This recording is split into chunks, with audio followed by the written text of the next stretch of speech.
শ্রমশক্তি রপ্তানিতে বড় বাধা দালাল চক্র, তাদের বিষয়ে সতর্ক থাকতে হবে বলেছেন প্রধান উপদেষ্টা ডক্টর মোহাম্মদ ইউনূস। বুধবার সকালে রাজধানীর ওসমানী স্মৃতি মিলনায়তনে আন্তর্জাতিক অভিবাসী ও প্রবাসী দিবসের অনুষ্ঠানে একথা বলেন তিনি। প্রধান উপদেষ্টা বলেন, শ্রমশক্তি রপ্তানি খাত দালাল মুক্ত করতে না পারলে দেশের উন্নতি সম্ভব নয়। 2000 সালে 18 ডিসেম্বর আন্তর্জাতিক অভিবাসন দিবস উদযাপনের ঘোষণা দেয় জাতিসংঘ সাধারণ পরিষদ, যার মূল লক্ষ্য বিশ্বব্যাপী অভিবাসীদের অধিকার, মর্যাদা ও অবদানের স্বীকৃতি ও সুরক্ষা নিশ্চিত করা। নতুন শ্রমশক্তি তৈরির এক নীরব বিপ্লবে পরিণত হয়েছে। দিবসটি উপলক্ষে রাজধানীর ওসমানী স্মৃতি মিলনায়তনে আয়োজিত অনুষ্ঠানে যোগ দেন প্রধান উপদেষ্টা ডক্টর মোহাম্মদ ইউনূস। বলেন, বিদেশি শ্রমশক্তি রপ্তানি খাত দালাল মুক্ত করতে হবে।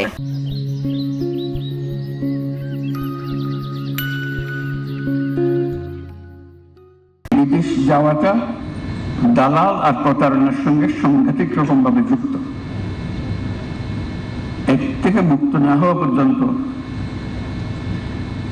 এটাতে কিছু কাজ হয়েছে বলে ধারণা করার কোনো কারণ নেই।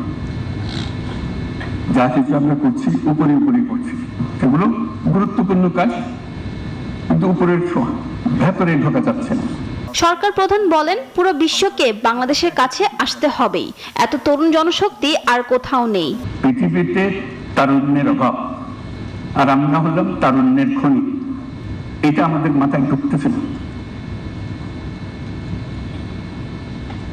এটা সোনার খনির চেয়ে তো বেশি গুরুত্বপূর্ণ। আমাদের 18 কোটি লোকের মধ্যে 9 কোটি লোকের বয়স 27 বছরের কম। এর থেকে তরুণ জনসংখ্যা কোথায় পাবে? সারা দুনিয়াকে আসতে হবে এখানে।